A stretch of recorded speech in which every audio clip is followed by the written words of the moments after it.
All Oh, right. hey everybody.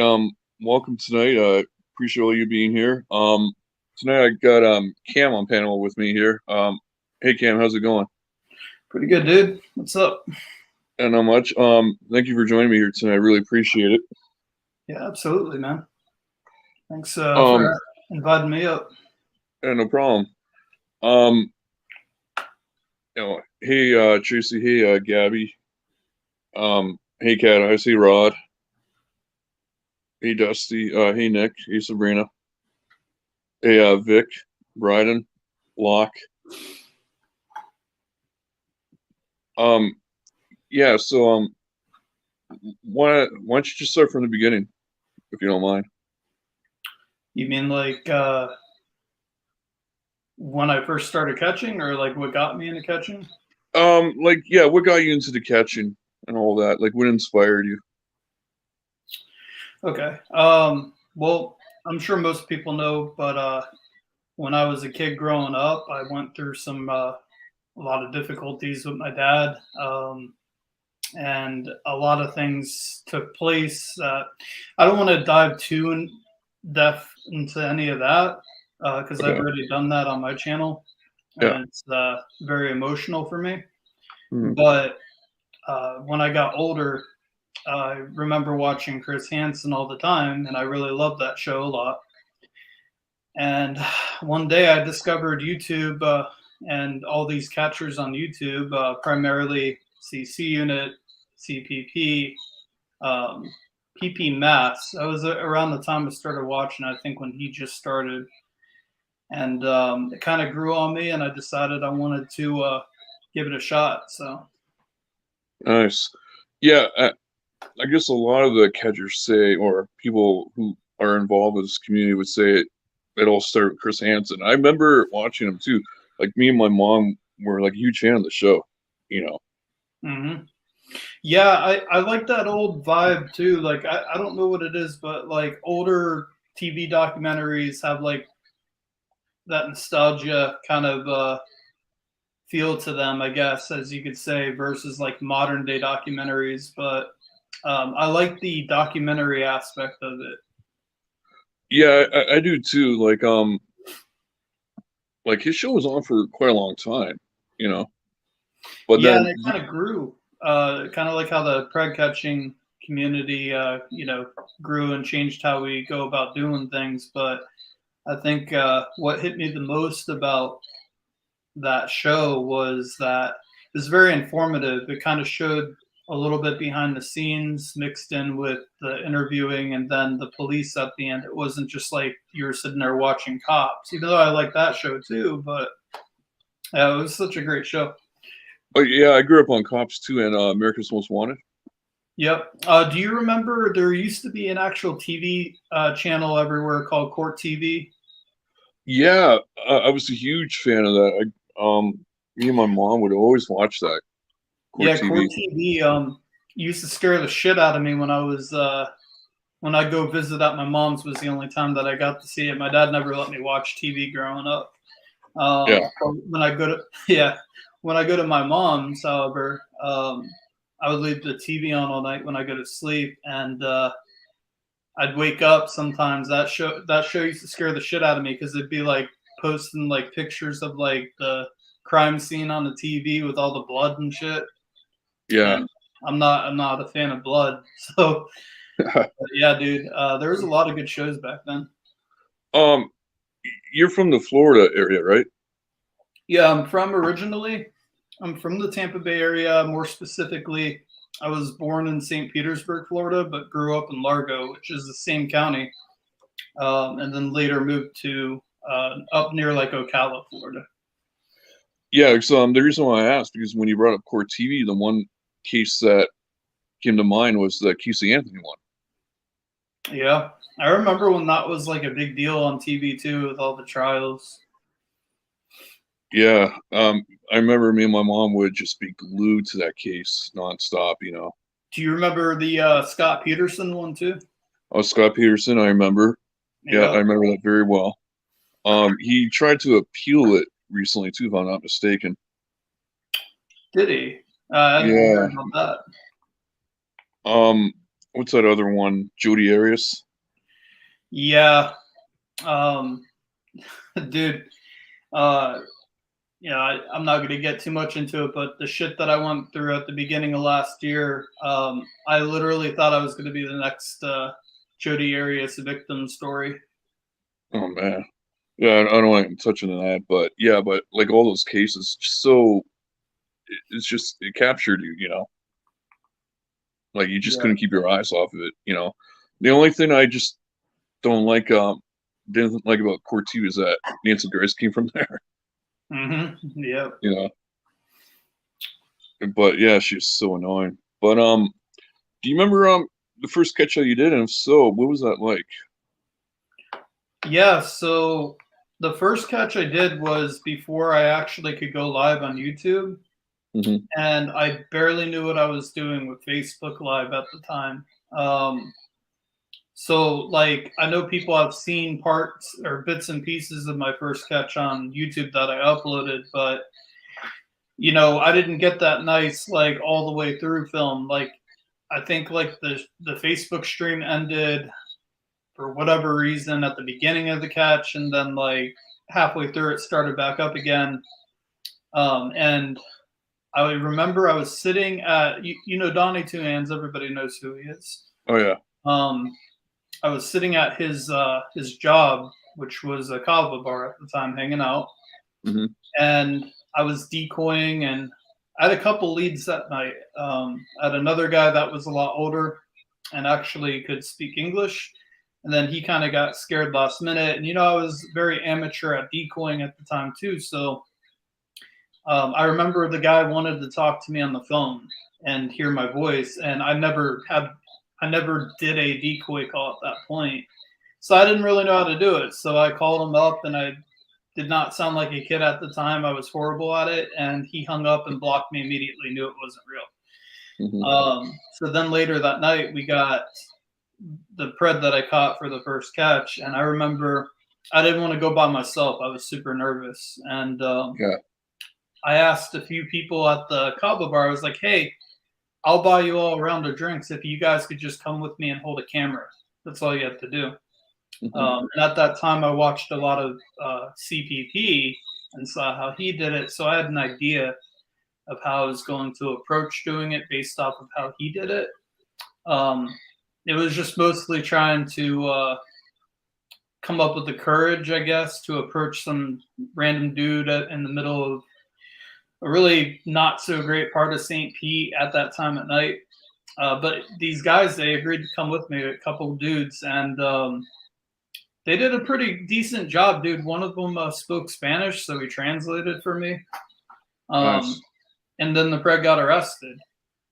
They never charged him, but he got arrested. He did go to jail that night, but the DA there is just freaking horrible. All of them are in Florida, anyways. But Yeah. yeah, I'd say my first catch, dude, it was nerve wracking. Well, my first like 10 catches actually were probably, I was the most nervous I've ever been going on catches, but um, especially the ones by myself. But yeah, they were fun, dude. I learned a lot. Nice. Um, so when you done all your catches, like, do you experience it like differently from catch by catch, like how you go through, like mentally or? Um, well, I mean, I'd say like per each catch, well, each catch is different, right? Yeah. So after my first catch, I had that boost of confidence, and I was like, oh, I want to do another one of these. But I was still a general manager at the coffee shop place that I helped open, and it Hmm. was really hard, like time wise, because she had me working there like almost 60 hours a week, I think.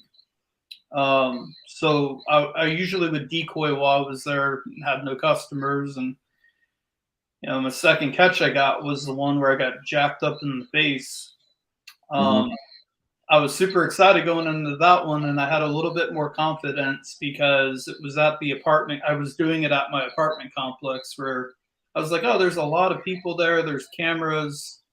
At the time, he wanted me to come to him down in Citrus, which was about an hour away. And I remember the first time I actually tried calling police to let them know what I was doing was that night on that catch, the second catch. And I called them up just like I do today. Say, Hmm. hey, this is what's going on. I was decoying. I catch child predators. Well, the sergeant on the phone told me if I come down to his jurisdiction and did that at that time at night, and he said if I get a call out there for a disturbance, he said you're going to jail.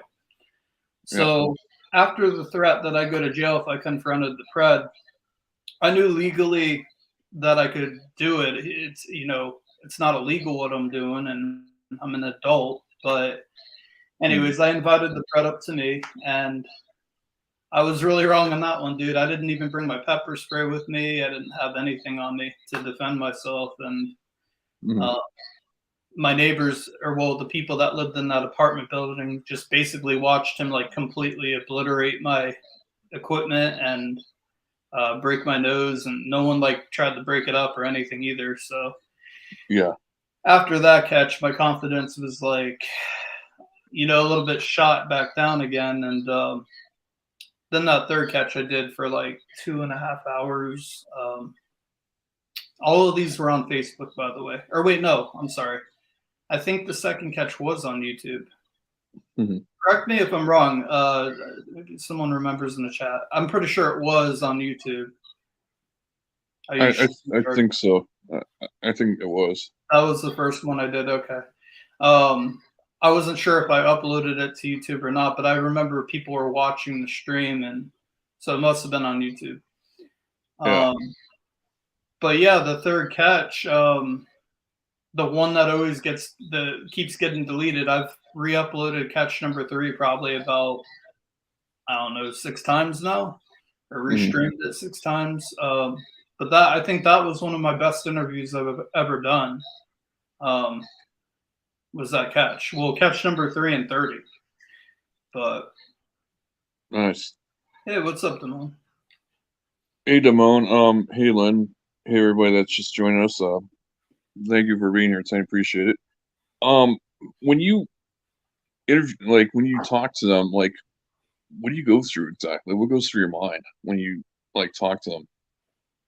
Well, the first thing that goes through my mind is I got to pay attention to what they're doing, their hands and everything. Hmm. Well, in today's time, anyways, because I've had a couple really close calls when I first started, and ever since then, I can kind of anticipate if they're going to run or if they're going to, get hands on.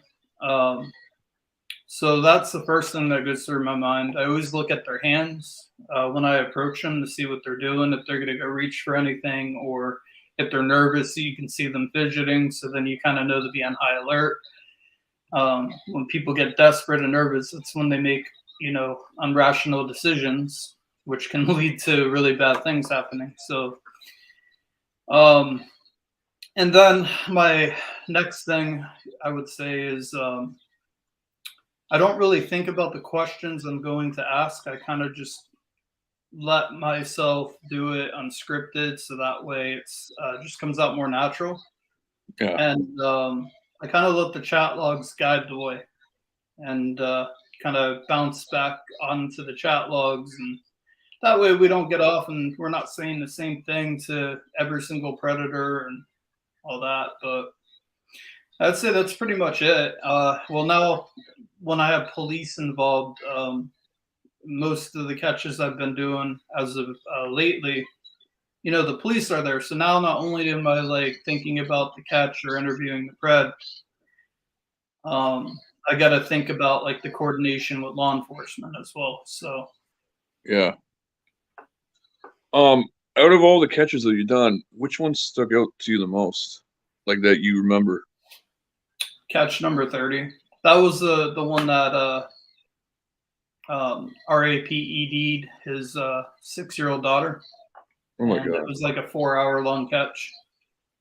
Good I God. was NV Cap showed up halfway through it, and that was the one I was with not Tony G, but Serena. Yeah. Like I don't know how you do it. Like thank you for what you do, like Yeah, exposing them and making sure like, you know, they get arrested to a full degree, you know. Yeah, it's definitely some catches I don't even it won't bring up past things for me. Some catches don't. Even though, at the end of the day they're all doing the same thing. Yeah, I think for me what triggers me are contingent on the chat logs. yeah, Um, Depending on which way those go, and then when I have to confront them and reread them, that will usually sway me either which way on that catch. The ones I have a little bit of fun with and just troll them are the ones where it doesn't really affect me emotionally in that manner.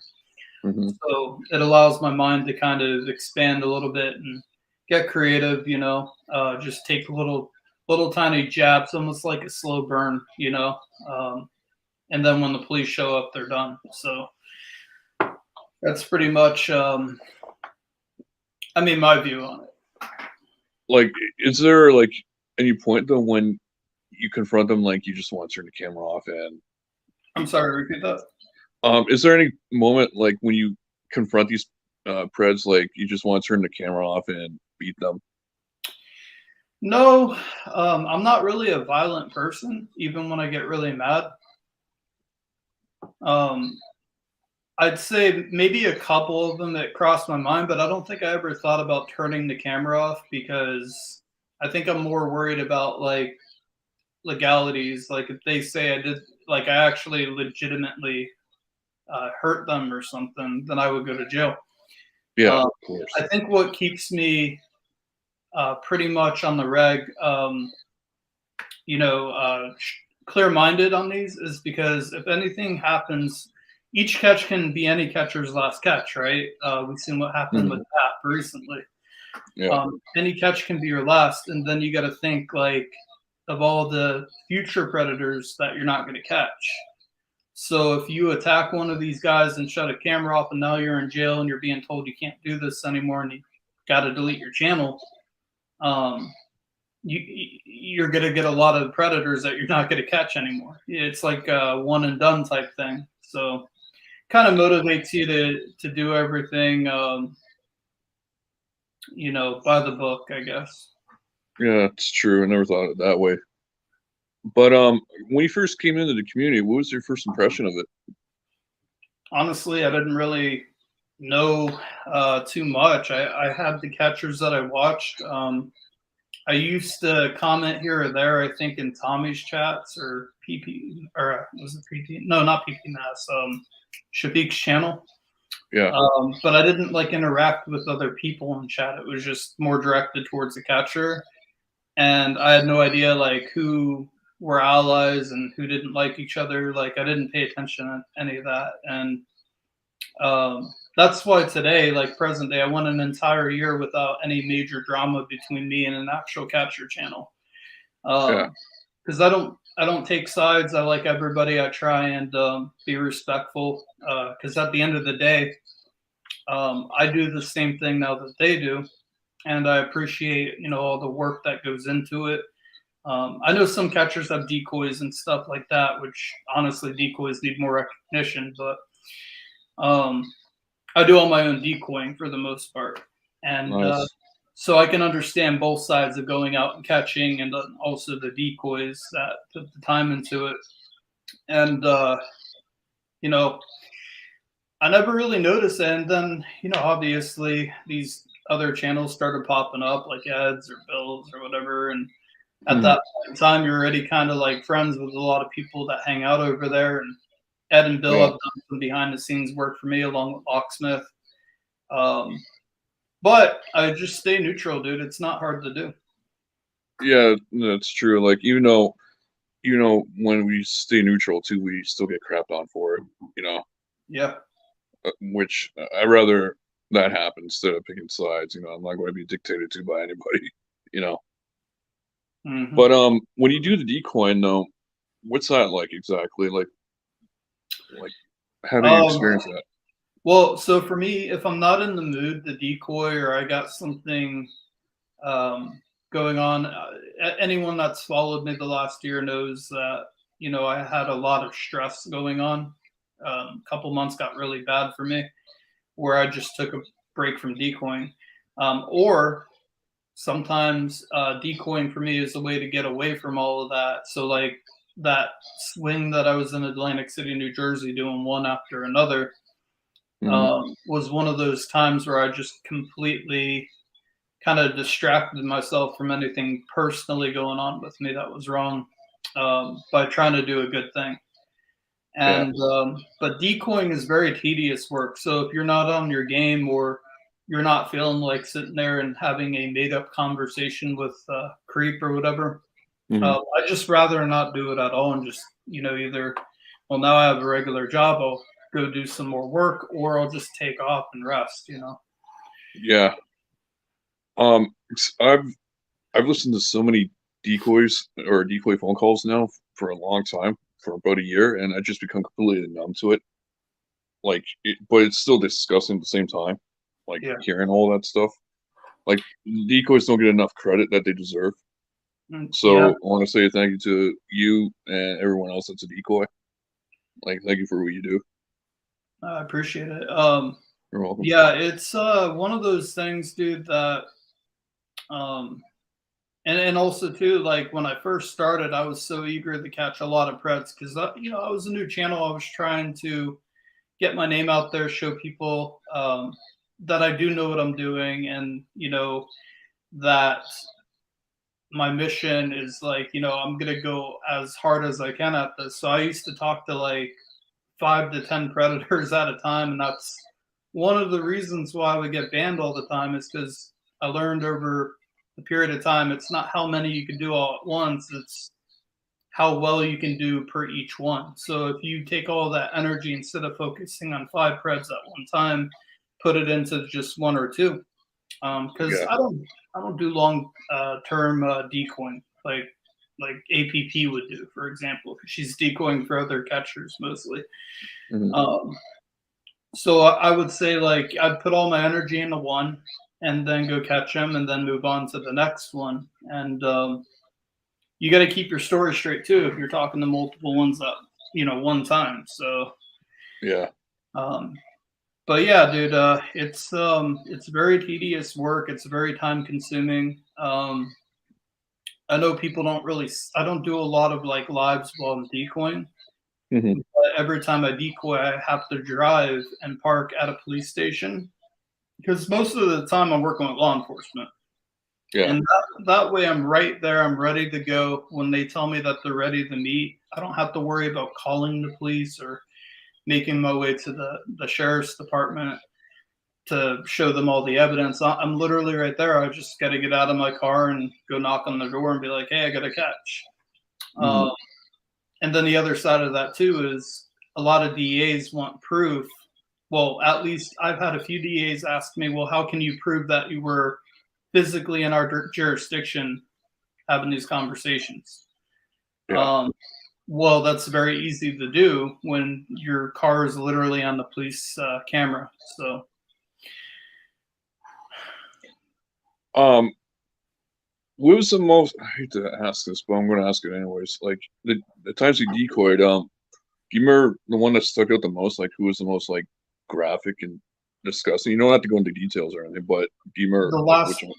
the last spread that Ray and I did a virtual exposure of, the ex-Marine dude that actually Sabrina ended up doing a decoy call with. Mm, I would say like recent. It's hard for me to remember like from catches like anything over 10 catches ago what the chat logs were like, because I try and push them out of my mind as quickly as I can and not remember. mm-hmm, Um, but the most recent one, dude, I'd say that was the most graphic, and just not even from a sexual point of view. Like he was sexual, but the way he was so manipulative and very bossy and controlling to a 13 or 12-year-old, that really just rubbed me the wrong way. The manipulation tactics and all that. So yeah, I'd say like the most recent one actually that I decoyed stands out the most for me. The rest of them, most of them are all pretty much cut and dry. They're all the same creeps. Um, But I think the ones that are more controlling are the ones that bother me the most. Yeah. Um, would you who's the youngest predator that you caught? 18. Okay. Um, yeah. So usually I have a rule when I decoy. I don't really talk to any guys that are typically younger than 24 years old. Yeah. And my decoy would have to be under 14 for that to actually uh, go through. The one that was 18, my decoy was 13 years old. And I was about to block him. I remember that was the one I was using Sammy in New York as a decoy. She was on the catch with me. That was a fake Uber bred. Hmm. The only reason that we ended up catching him, and I wasn't sure if they were going to charge him or not. They ended up not charging him, but he was really bad. He was the things he was discussing, like what he was going to do with her. He was going to tie her up. They were actually going to go to the tractor supply store to buy rope. Oh Um, man. the things he was saying that he was going to do with her. He was also smart enough to take her over to Facebook Messenger because she had a Facebook account for that decoy.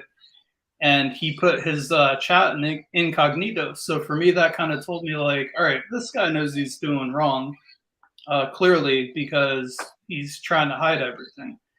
Yeah. So the decision to catch him was pretty much right around the end of the conversations, and then he brought up like, "Oh, I'm going to bring a butt plug with me, and I'm going to put it inside you. I'll show you how to do it." Oh my Uh, God.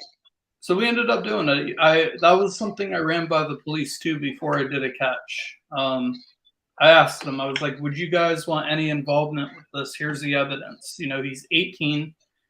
But we also didn't know either, like, is he lying about his age? Could he actually be 19, 20? I didn't think he'd be any older than 20, but Yeah. um, I'm glad that we got him though, because I think we scared. He started crying at the end of it or whatever, and I think we might have gotten through to him because he kept trying to contact me after the catch, trying to get help. Hmm. So I ended up pointing him in the right direction, of course. But yeah, that was the youngest I caught, and then I think the oldest would have been. Hmm, I can't remember the exact age of. I want to say Uncle Fester, the one that I caught twice in Atlantic City, but I think I caught someone even older than him a couple of times. Oh Um, man. the one I did in North Carolina, the dude looked like Emperor Palpatine. I don't know if anyone remembers him. I think he was older, but Yeah, I do remember that. The reason why I asked about who the youngest one that you caught was because do you think that there's potential for the younger ones to get help, or is it like too late for them oh, see, compared to the older ones? You know, like in the 30s, 40s, yeah, 50s, and 60s. this is kind of a complicated question because can they all be helped? Maybe. I don't really know. You know, it's like something that I've never witnessed happen. Um, so it's hard for me to like paint a opinion on it with not really knowing like facts if they can be helped or not. But I suppose anything's possible, and I'd say if they're younger, then they have a better chance at getting help because they have their whole life ahead of them. And if Yeah, we catch them before they can get to a real victim, then the chances are too that if they're like 18 years old, the likelihood that they had previous victims are a lot slimmer than say somebody that's 65 years old and we catch him and they tell us, "Oh, this is my first time." Like it's more believable if the 18-year-old tells you that versus the 65-year-old. yeah, Um, where I don't think anyone, you know, of age that's older, I don't think there is any redemption for them because it's like, how long has this been built up inside of them for all these years? And um, I think that they'll end up doing more harm than good for anyone. So that's why I always try and get them all locked up. So we don't have to worry. yeah, yeah. Because I watched so many catches, and the older ones, like in their 50s, 60s, and 70s, I would always would say like and when they was lie, say, "Well, this is my first time," I would say no. They've probably been doing it for decades, Yeah. you know. But with the younger ones, though, it is a tricky situation. Like if they're 18 and 19, like can they really be helped, or is it like too late for them? It's very hard to tell. Yeah. You know, But I think for me, I don't really give a shit about them. That's why I try and get them arrested, so I don't even have to worry about like what they do or don't do. yeah, Um, for me, I think about it like what would have just happened to this kid. Does it even matter if they can get help? Like this individual that they were trying to show up to meet is now going to be scarred for life, and that now they're going to need help. Um, some people commit suicide over it. Um, so I mean, like, it's one of those things where I can't really think about them as much in terms of like what their next move is going to be, yeah, uh, other than being walked to the back of a cop car and think about like what child in that community possibly could have been the one that they lured out of their home if it wasn't for the decoy account. yeah. Because I when I watched like a lot of ghost catchers, and he would always offer them help. I said to him, I said, "Why do you always ask them that? Like, one, they'll never take it. They'll Yeah. never take the help, and two, even if they do, I don't think they could be redeemed." Well, I'll tell you what. We're kind of testing something out right now. Ray and I are little science experiment. Hmm. The thread that Ray and I did that first virtual live exposure, where I actually did an in-person catch on that pred. Like he just drove Hmm. away, and the police were told to stand down. So he got away, but we knew who he was, and he later came back on the channel, spoke with us for over an hour on the stream. And for the last week and a half or 2 weeks, it's been every single day he texts either Ray or myself with actual documentation and proof that he is seeking a therapist. I think he fired like a couple therapists and found the third one that he really likes. I suspect he told them why he was there, and they probably didn't want to deal with it. Because even for a therapist is a human being, right? They probably have kids in the family in that line of work.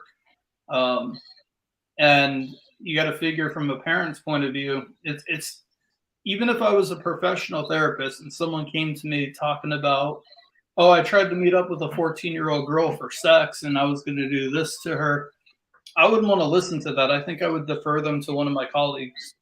Yeah, like Uh, Oh, go ahead. no, I was just going to say, I'd have to be in a very specific line of work if I was a therapist. Yeah, Jules says PB Mass have one pred who actually took the help, got counseling, kept in touch, let Jay meet his kids, allowed him to have contact with etc. for 6 months, but then he just stopped contacting Jay. Yeah. All right, so see at the beginning you read that, and then Well, towards the end, I'm like, okay, like he stopped contacting him, like so he's off grid basically. yeah. Well, I mean, I don't want these guys contacting me for life either. I'm just out here to catch them, and then it's kind of up to law enforcement and the law to make sure that they don't touch your kids once I highlight them. Um, but I will say this: like, I don't think I would take down, even if they proved to me a year from now that they're still getting help. I don't think that that video of them is ever going to come off of my channel. Um, Yeah. at the most, I would give them is I would make it members only. Hmm. But for 99 cents, people can still see it. Um, so I mean, like, but I would have to be like truly convinced. Um, once it's on the internet, anyways, it's there to stay. People probably recorded that. Um, it's been shared to numerous places, and I mean, his whole family knows about it. His friends know about it. So I'd say, like, once it's out there, it's out there. Nothing you can do about it. Yeah. Can you read JT's comment there, or? Yeah, sure. Hey, TC and Cam. Cam, you are totally unique in the aspect of having the cops waiting to spring on your catches. Describe what it's like walking into a cop station and telling them what's happening. Well, usually I don't even walk into a police station. What I do, like, for example, the first time I ever approach that department, like my first encounter with them, I will drive to that jurisdiction. Typically, I will park outside of the police station, and then I call the non-emergency number. The dispatcher answers, gets my name, and I let her know, hey, this is not an emergency. I have a child activist organization. I always use that word activist, not predator catcher, when I call them up. Well, for the first time. So then when they put me, they'll either have the deputy call me or they'll come out there and meet me.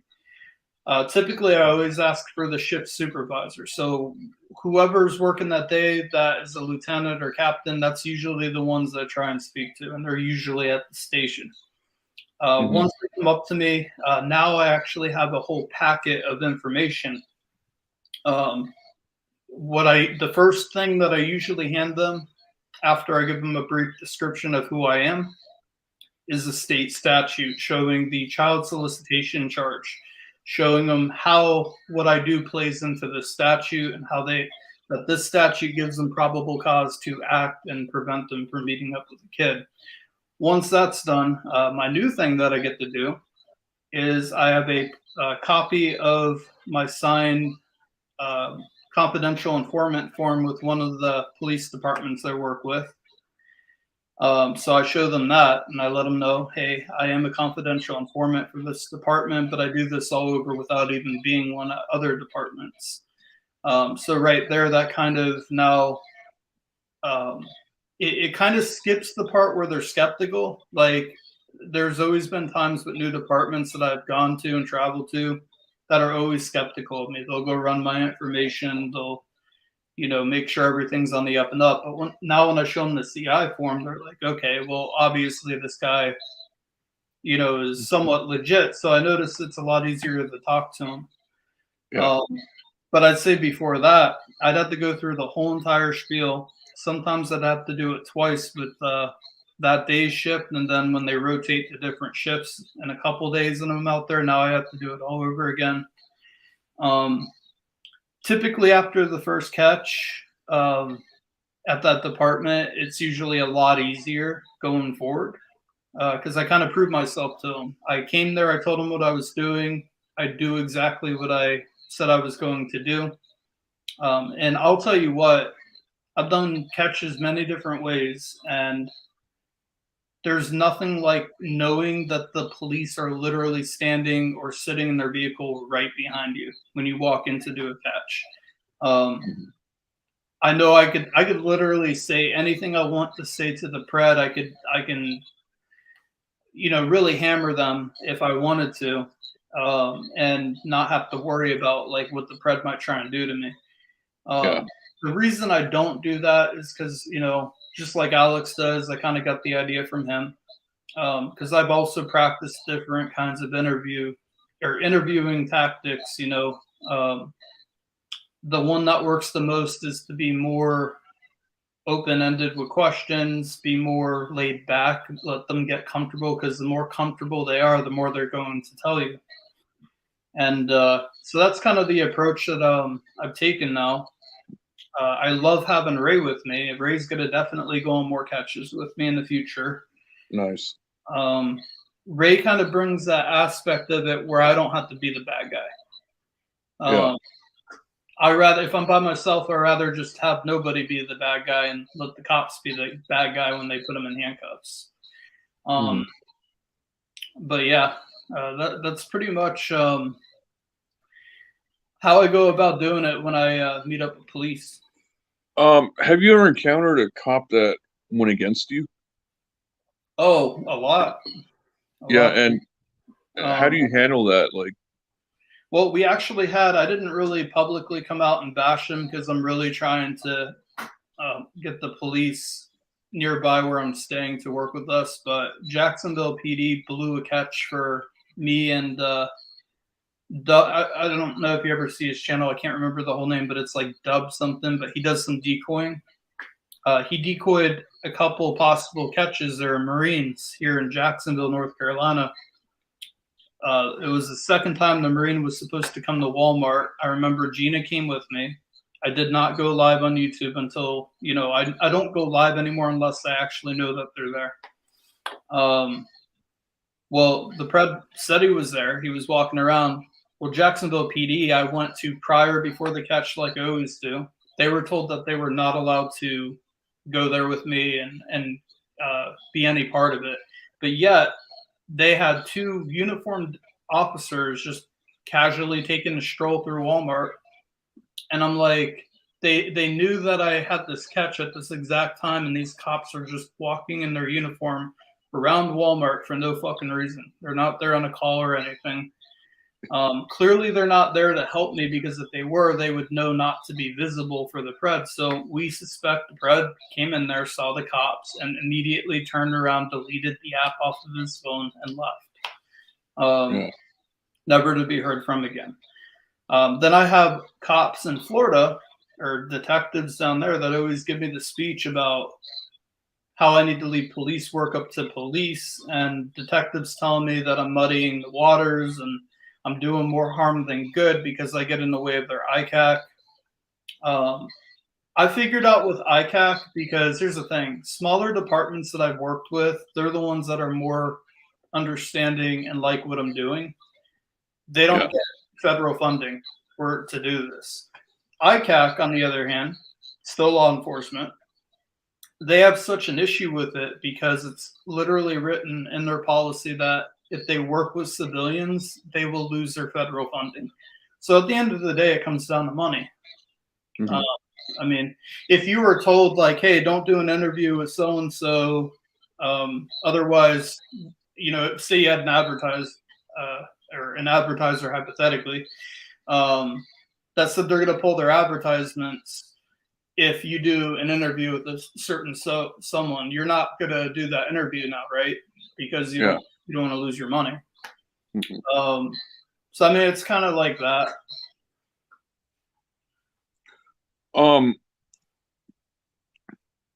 you ever been to an area where it just didn't go according to plan? Like, wait, what?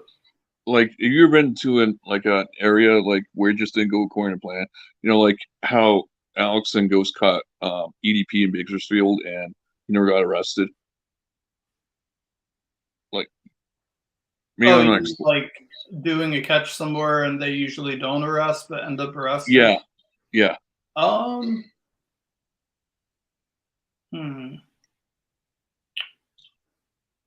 Like where you thought it was like a slam, where you thought it was a slam dunk and it wasn't.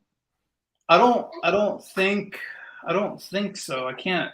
Nothing off the top of my head that stands out to me. Usually, most of the time when I do catches, I pretty much plan well ahead, where I go to law enforcement, so I know before the Pred shows up if they're going to arrest or not arrest. Like, that's kind of my thing. I'd say I've had things not go to plan where the Preds were supposed to meet the decoy in one location and then they change it last minute. Now I gotta scramble and get over there. Or catches where they run through a damn casino and I'm trying to get police to coordinate and find us so they can arrest them. Like stuff like that, like smaller stuff that doesn't go to plan happens a lot. But I haven't had too many issues where I've done catches where I'm expecting the cops to make an arrest, but then they don't. I usually know in advance, like if they're going to just get the Pred's information and then come back and get them later. So yeah. What's up, Donnie? Donnie's comment there. It's crazy to see how far Cameron has come from the beginning until now. He's right. You come a long way. Well, I mean, you improved big time. I have a lot to go still. Yeah, well, that's part of life. We all learn, I was going to ask here. You said you caught the one guy twice before, right? Mm-hmm. What was that like knowing that you caught him again? Oh, I was really upset. I think the video spoke for itself too. The first time I was very calm and asked him questions. The second time I was with Shafiq. I went full on with him because I knew what was going to happen. I knew he was going to get arrested again, get released from jail in a couple of days because there's bail reform in that state, they wouldn't hold him. So I was a little bit harder on him the second time. I figured public humiliation, letting everybody know on that boardwalk. And then we got a group of kids that were nearby that were getting in his face as well, making threats like they were going to do something to him. So, Yeah, like I remember there's this one predator. Alex caught him twice, and then Jay caught him once. So he was exposed 3 different times. And mhm. it's just a lot of these areas like they don't take it seriously. You know. Yeah. If we're catching the same guy twice, I'd say there is definitely an issue with the justice system. And I actually, in places where they don't make arrests or the DAs don't want to charge, I've had issues with some DAs in North Carolina. I Yeah. actually hope I catch them twice for one reason, that they're not going to get with the real kid. We catch them again. Two, it makes the DAs look like they don't know what they're doing. So Yeah. Like, would you ever go to like, okay, you know how Bakersfield is kind of notorious for not really caring about catching the Preds or mhm. arresting them for that matter, or Houston for that matter. Like, would you ever go there and catch one knowing that they're not going to get arrested anyways? Yeah, of course. I think though, if I ever go to a place knowing that they're not going to get arrested and it's going to be an exposure, I would want to bring someone with me like Ray or somebody a lot bigger than me because I know the police aren't there. They're not going to back me up. Um, Yeah. like Atlantic City, New Jersey, the cops won't go on catches with me. They want me to call each time, but I know if I call them, they'll show up. Yeah. I've done catches in couple places where I call them and they won't even come out there. They tell me to come back to the station and fill out a report, and usually won't even do anything with it. So Yeah. Like I always thought like they should have like a one strike rule. If you get caught once, that's it. I agree. Like life in prison without parole. I know some people might say death penalty. I would agree to that too. But let's be honest though, like they'll be on death row for how many years? So I don't see the point in Yeah. that. Well, that's the other thing too. I don't understand our system. Like a convicted murderer gets convicted to or sentenced to death, right? Or they face the possibility of life in prison, but it's like they get life in prison and then they kill them like at the end of their life. It makes no sense. It's like either if you're going to sentence someone to death, it should be done like within the next week, right? Or however the appeal phases, and then just get it over with. Because like now you're just wasting taxpayer money for something that eventually is going to take place anyways. Yeah.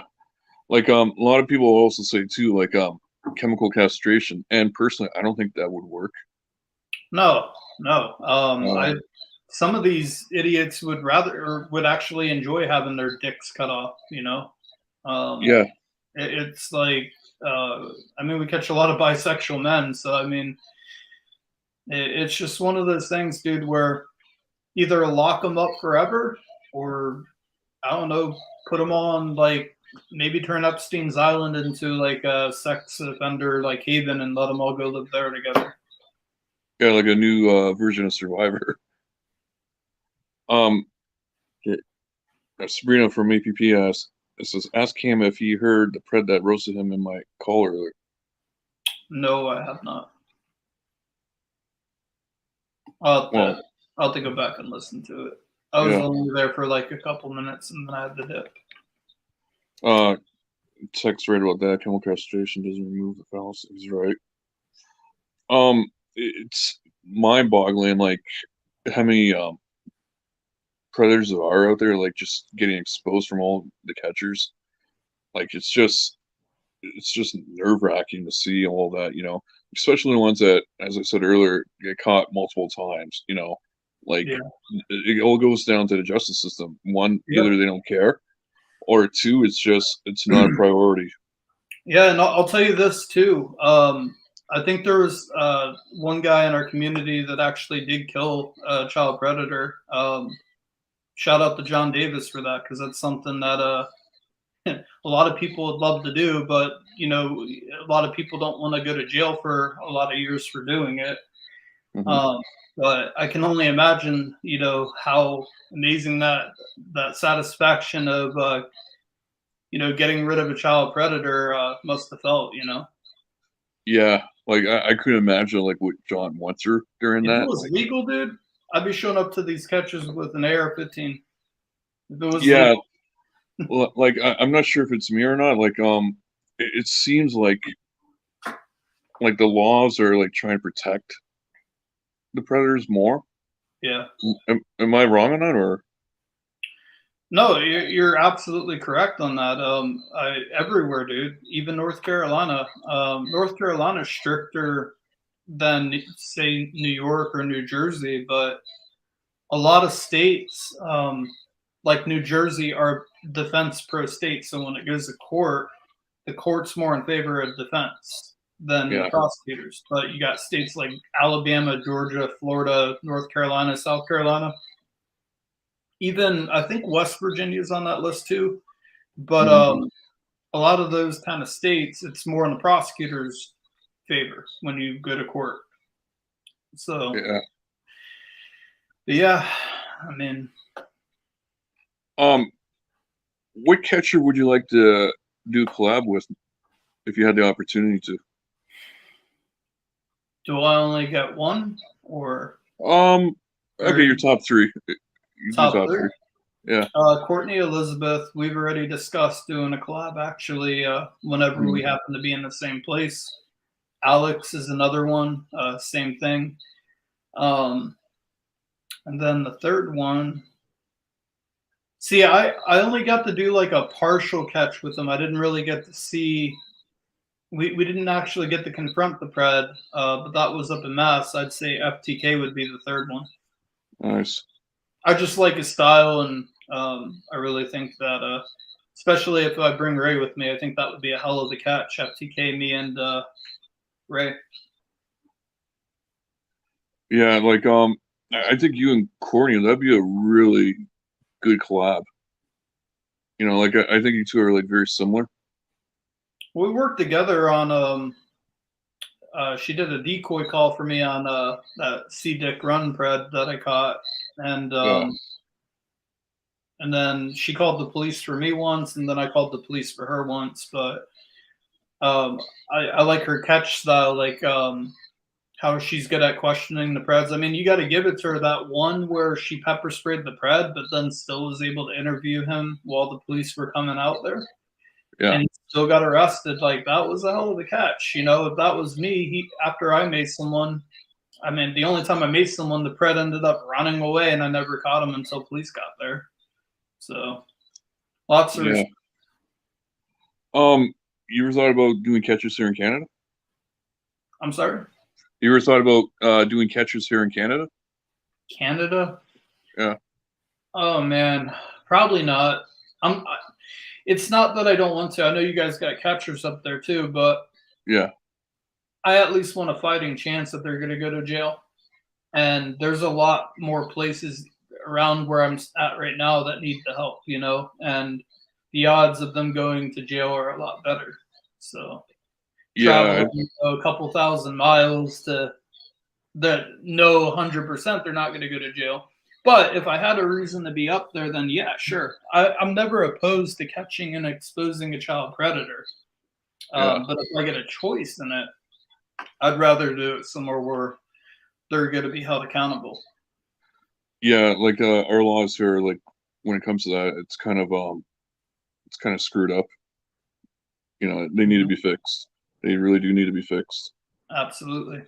Like we got some good catchers here too, like PB Toronto, Matt, Justin Payne, just Oh, to they're name a few. awesome. They're Yeah. awesome, dude. I also like that UKPP guy, but he's actually in England. So Yeah. Across the pond. Um. Oh, wait. Okay. Locke has a question for you. hmm How do you feel um, about? Oh, go ahead. yeah. How do you feel about the female pred challenge? I'm not participating in it. I don't. I'm not going to tell other people what to do. Obviously, it's not my choice. I can only speak on why I'm not participating in it, and the reason being is the last two district attorneys that I physically went, sat in a room with, and met with, and went over everything, they were so concerned about me making a couple $100s a month through YouTube. Like, I showed them my analytics. I'm like, look, this is what I make on average. It's literally just enough money to put gas in my car for 1 week. I don't really make much money doing it. And they're like, yeah, but you have some sort of incentive in doing this, and a defense attorney could bring that up and get a case thrown out. So then I told him, okay, well, I will demonetize my catch videos so that way you can tell the defense, like, yeah, I have a YouTube channel, but when I catch them, I don't make money off of that video.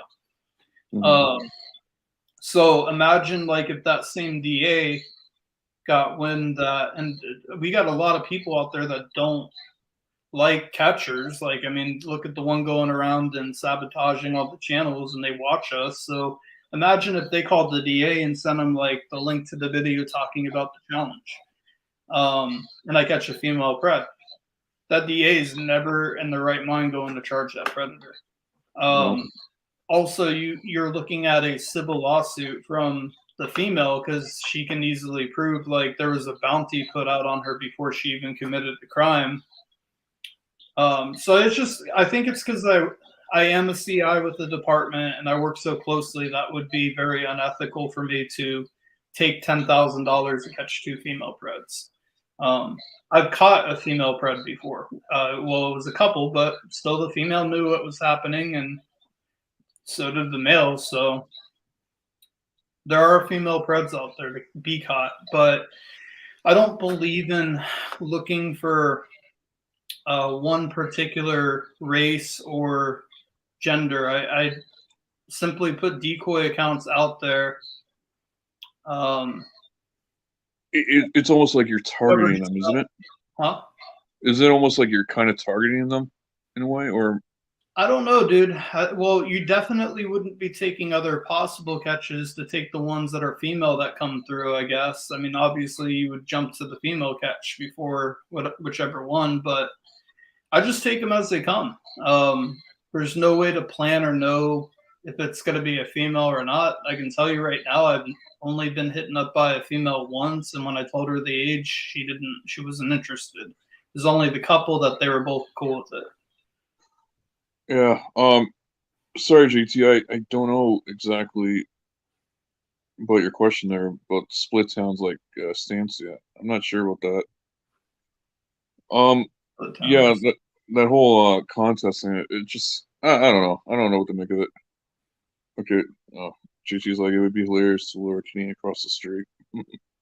Yeah, I mean, if you can get them to come into America, but your problem is the states up north, they're not going to do anything. I still have catches that haven't even made it to pretrial yet from a year ago that got charged. And like New York is right on the border of Canada.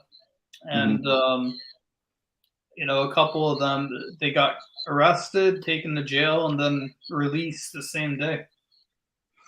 Out of all the catches that you've done, which one got the longest sentence? The 2 years in prison one, that was the Diet Coke cred. All the other ones, well, another conviction was 12 years of probation or whatever, and then lifetime on the registry. And then the other one in New York was just the registry. So the longest conviction I got so far was 2 years in prison. I missed a comment from Matt. I think that's it. Yeah. So, Cam, if you happen to land a female pred or two, are you going to turn down the money or turn the money down? Well, I'm not going to accept the money. I would tell whoever had the money or whoever was giving the money to people to donate it to, I don't know, maybe a decoy group or a charity for abused kids or something like that. Or split into different charities? Dude, if I accept $10,000, first of all, the IRS is going to know about it. It's well documented.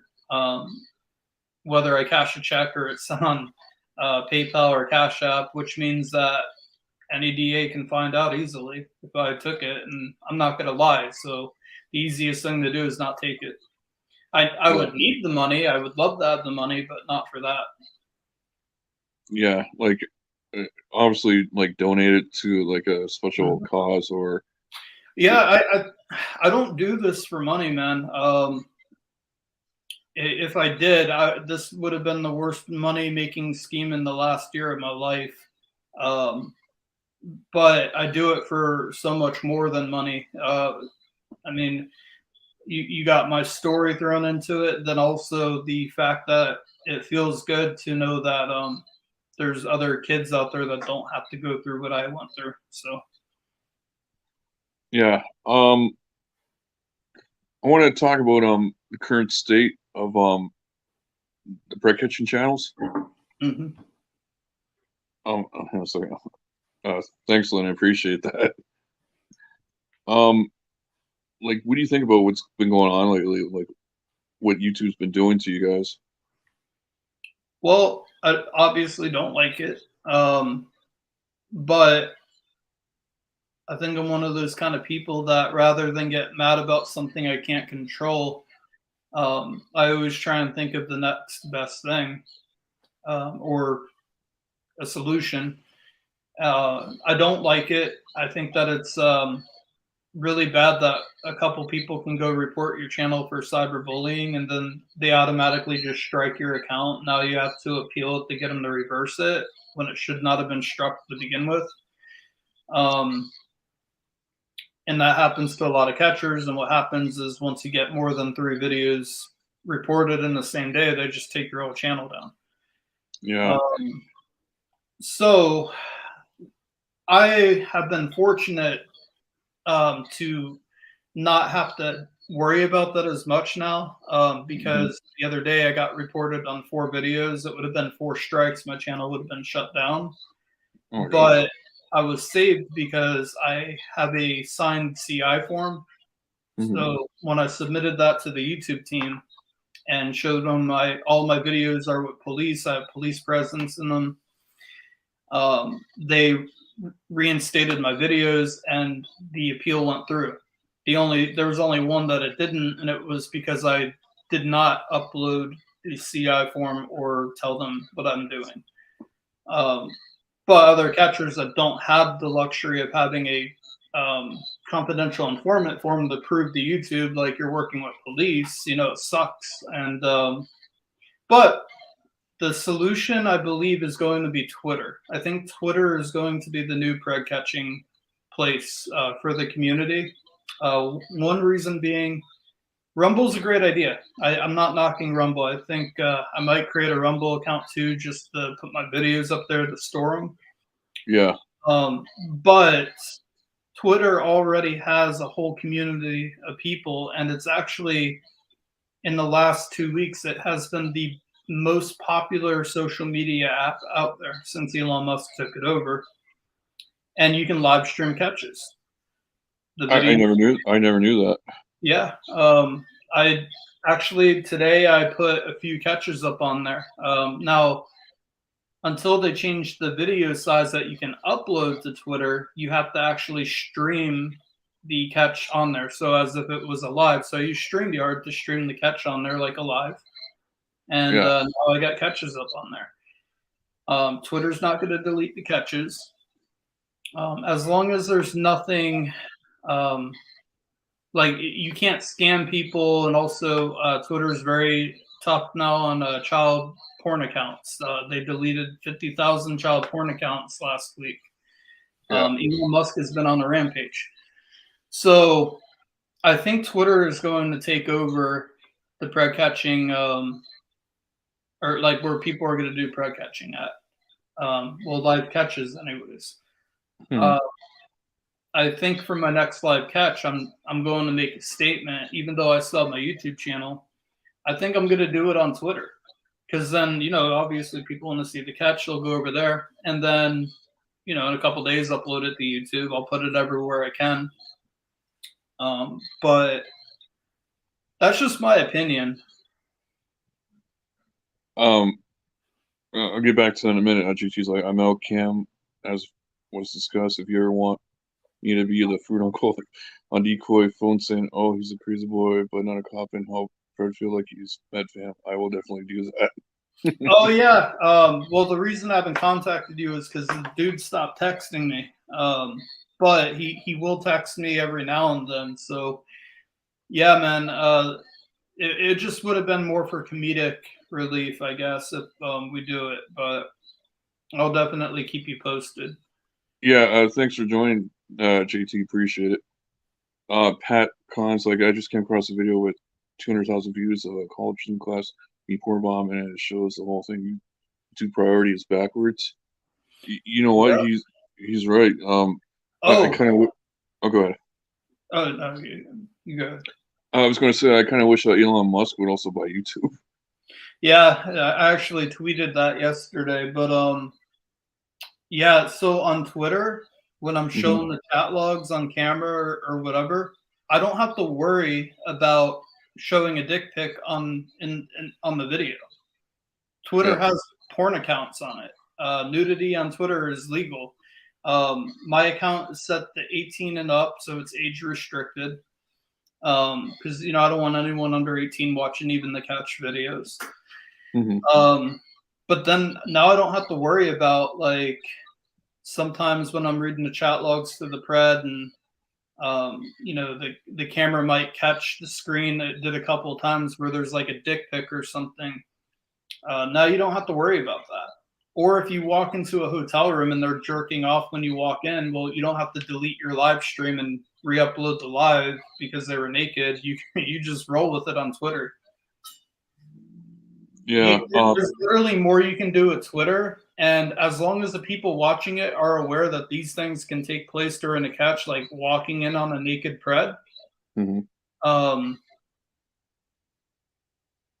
but yeah, I mean, you can't control that though. So I mean, I'm just saying that it's not something I wouldn't want to show everybody like the pred's dick or whatever. But if the camera happens to catch it, now you don't have to worry about stopping the live stream and deleting it and then starting a new one. Kind of takes that stress away. Yeah. Did you read Petria in the comment right here? No. Um, Twitter recently announced that they're increasing video file size allowed to a whopping 40 gig and length to a whopping 2 hours. You got to Yep. join Twitter Blue, but I'm sure it'll be worth it. Yeah, so it's like $7 a month. I think it's well worth it. Oh yeah, for sure. So you can do live streams and then you can upload the video.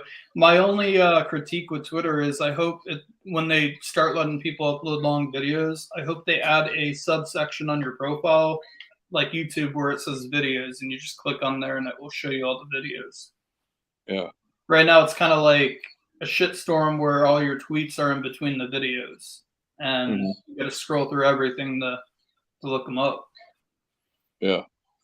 JT's like, seriously though, in any case, I can see the value of being a big drunk gay uncle and tell Brett the worst he can fear is the boy will ask for cigs. Yeah. So GT actually wants to help you on decoy. Yeah. I asked them the other night on a panel, but more to make because right now the pred's like not saying anything sexual. He's like really worried about like either he's done it before and gotten caught, or he's just worried about getting in trouble. So I feel like if I have like already an adult friend that's like the Hmm. cool adult friend or whatever, pretending to be that way, it might relax the pred and be like, oh well, if he's been friends with this guy for all this time and he's an adult and he didn't tell on him, well then he probably won't tell on me. Yeah. So If anyone has Cam's Twitter, can you post it in the chat, please? I don't even know how to copy the link yet on Twitter. I can look real quick. It's easy. Where do you go to share it? Um, hang on a Oh second. wait. No. You go to the three dots on the top right, Two dots in the top. and then go to share, I and then don't. copy the clipboard. Not an option. There's a search thing in the top right corner. The three dots on the top right hand corner. Yeah, I don't have three dots. You no, you don't. Not on my phone. Okay, hang on a second. Oh, I didn't know your Twitter. There's like a star, but that Hmm. doesn't. Oh wait, Gabby already. Okay, thank you, Gabby. Appreciate it. Oh, well, thank you. Still want to know how to copy. All right, I found the thing with the QR code. Yeah, so I was on Alex's Twitter, and I was. It's telling me That's I all. can copy the photo, but there's not like it's not like Are you on any other platform like other than for Twitter, like Instagram and all that? Doing catches on yeah. there too? So I'm on Facebook, TikTok, Twitter, YouTube, and Instagram. Okay, Gabby, if you know his IG and TikTok, feel free to post that too, please. Usually, what's posted on Instagram is the same thing that's going to be on Facebook. The only thing extra on Facebook is I will upload catch videos to Facebook, like the whole thing. Yeah.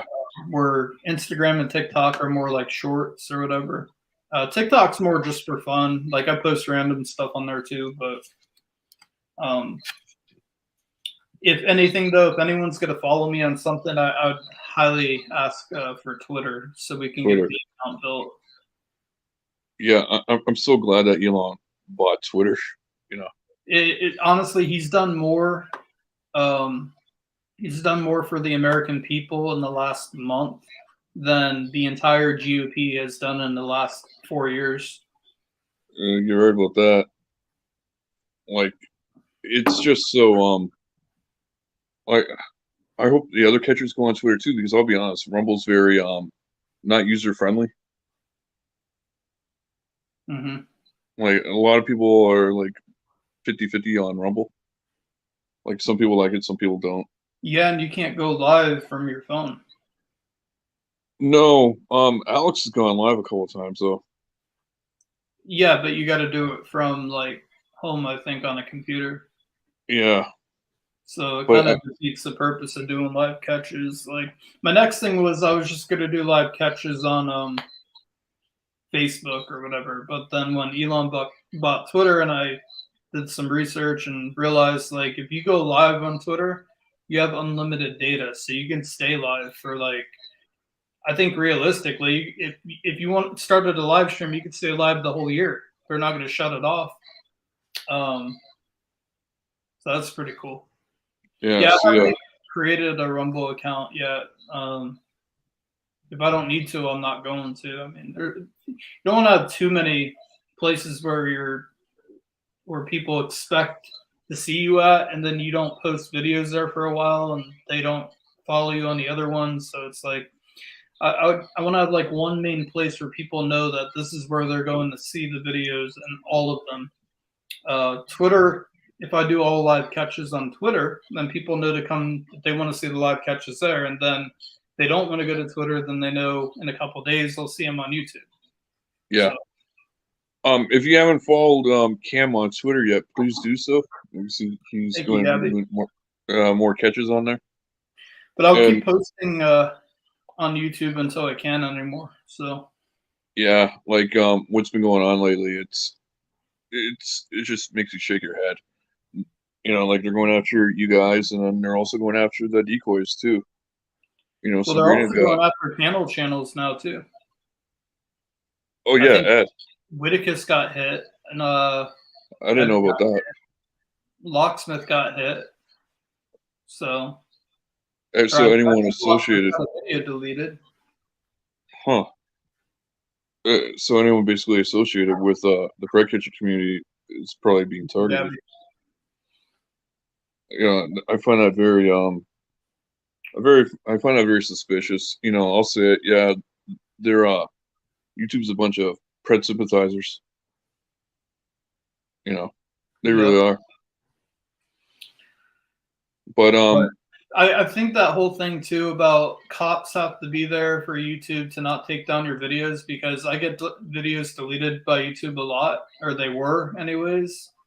yeah, And I had cops in the videos. So it's like, I think you, even if you don't, if you don't have police presence in the video, your odds of it getting deleted are literally the same as if you did. Doesn't matter. Yeah, because look what happened to Alex. They're screwing around with him. He got his Puggy Pug channel nuked. You He know. has police presence. I mean, Yeah. Sabrina's like, no, it's just my catches with no cops. mm-hmm. But still, though, like, what's next? You know, like they're gonna put more rules on you guys. You know, Yep, until they get rid of all everybody altogether. You know. absolutely. Um. So I want to say about this before wrap things up here. I want to thank you for being here tonight. I really appreciate it, Cam. You know. No, I appreciate you having me up here, dude. I've kind of taken a step back from going on other people's panels as much, just to kind of stay focused on what I'm doing. Also been busy, but Yeah. I do want people to know this. I appreciate everybody's support in the whole community, even people that may not like me. I'm sorry, for that. I wish that we all could like each other and support each other. That's kind of like my standpoint on everything is, um, I try not to let certain things go on my channel in the chat. It's just mostly I have police that literally watch my channel every day. Um, Whether it's a live catch or they're going back and watching past catches. So I got to kind of like watch it, but I appreciate everybody. And, I think that having the support of the community is also important in what we do. Um, but yeah, Yeah. LB's comment here.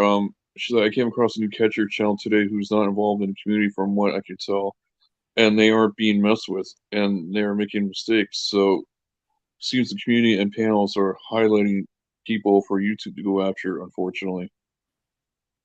yep. Hmm. And Uh, if you're a uh, new catcher, I highly suggest going and meeting up with you know, uh, there's catchers out there willing to talk to you and give you pointers. So I think when I first started, I messaged Tommy from CPP to give me pointers, mhm. and he said on his lives that he would talk to me and stuff, but then he never did.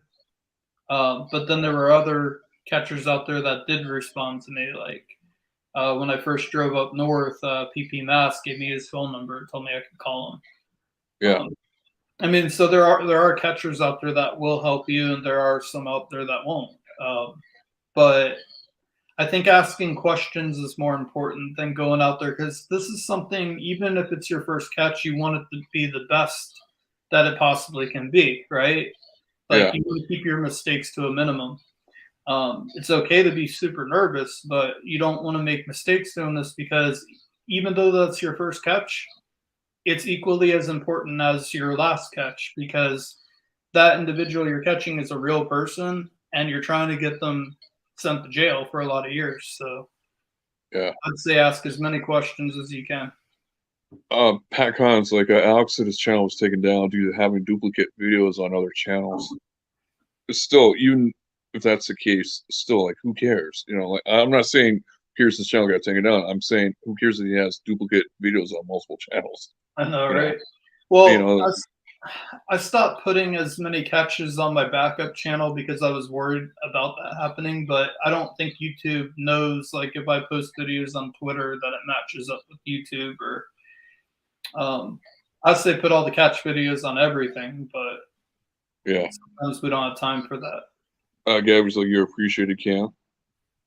Oh, thank you, Gabby. Um, you seem like an awesome guy, Cam. John's like, trolls will ruin everything. Uh, Joe's like, you do a great job, Cam. Appreciate it. Uh, your Instagram page right there. In case people want to do follow you there. Yeah, thank you. Yeah, Um, I mean, Rod's like, you're a good people. I think I got a bad first impression at first. honestly, I think I'm just socially awkward and people don't get me. Is really it. Like, I didn't grow up with like friends. Like my dad isolated me and just made me do schoolwork my entire childhood, so I never like learned how to interact with people. Um, so like I'm very edgy on certain things or how things come out in a way where I don't actually mean it that way. And I'm Yeah. really bad with words sometimes. Like I'll say something but mean something else, but it's like how you say it.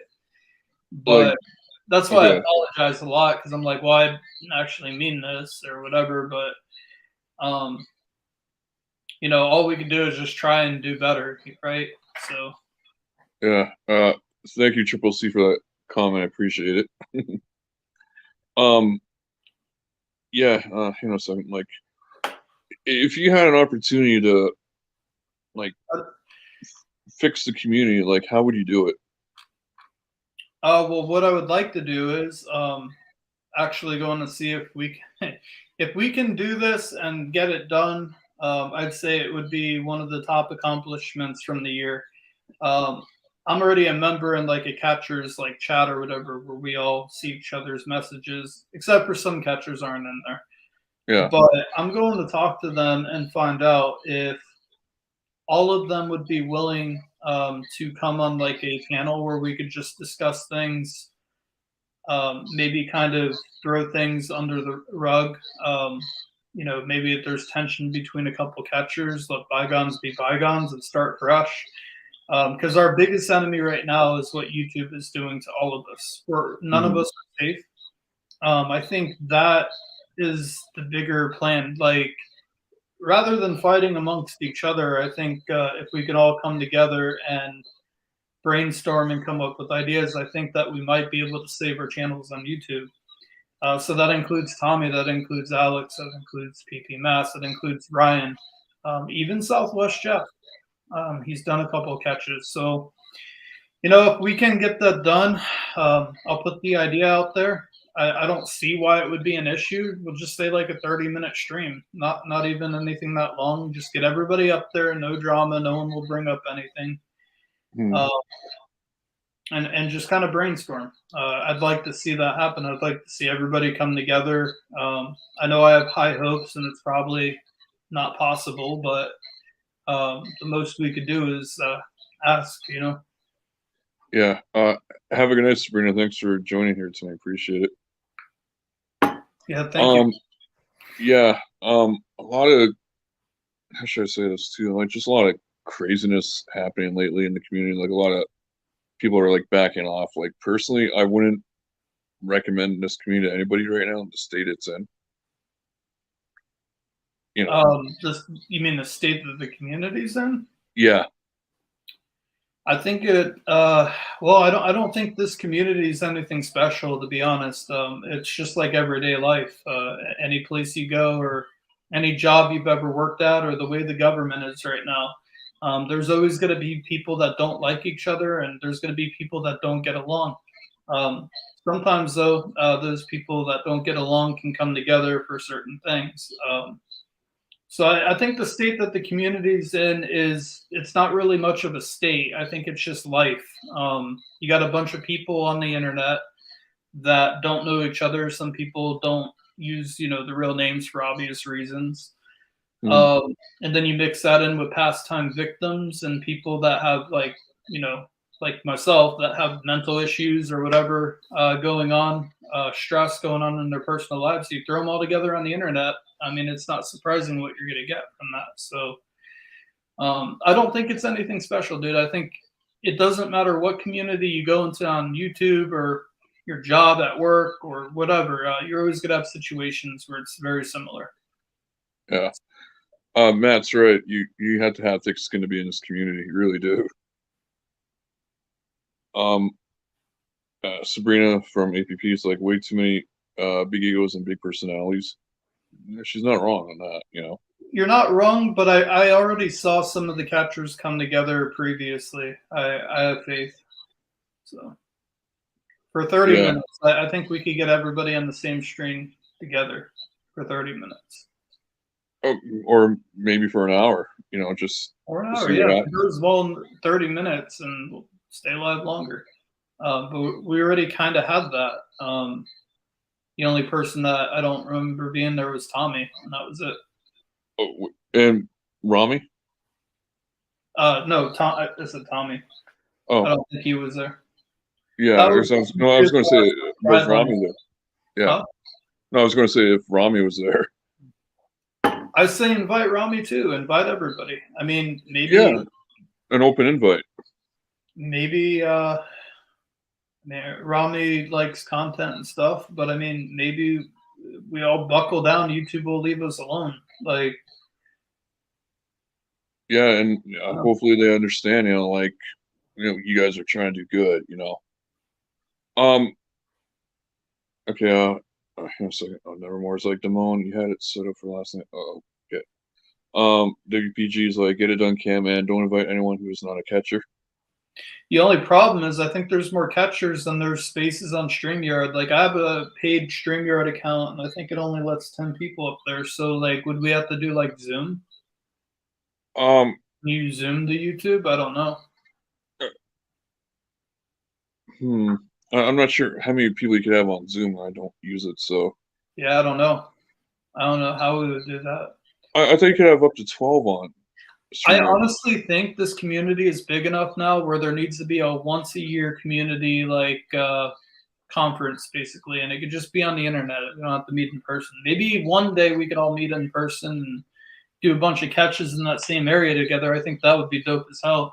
But I think once a year we should all get together and just do like every state does like a governor's conference where everybody The comes State of the Union. yeah. Yeah. So I mean, like, it's not a bad idea. Then we can kind of, it would be a great place too to publicly kind of share ideas amongst each other, share catch stories and things. Because there's so many catchers out there. I don't see every single catch that each catcher puts out. Like, I miss a lot of them now. Yeah. So if we all got together and talked, maybe there was something that I missed that was pretty cool. I'd want to learn about that. Yeah. Up to 300 on Zoom. Yeah, the only thing with Zoom though is I think that's just like a private conversation amongst everybody on there. I don't know how to stream that to YouTube. No, WPG says do not put it on YouTube. Yeah, that's true. We don't have to put it on YouTube. We could Put all it on just. Twitter. But I can tell you this: no one would ever believe that it happened if we don't. Yeah, well, put it on Twitter. Hmm. Well, Twitter, same thing though. Like, how many people can you get together on Twitter? No, like no, if you go no, like if you put it on Zoom, then can you just transfer it to YouTube or not YouTube on Twitter? I mean, Maybe. I just learned how to live stream to Twitter, to be honest. But I mean, I think we'd have more technical difficulties than actually getting everybody to come together for a panel or whatever. uh, Exo was like, I've been in courses with at least 30 people. 30 people.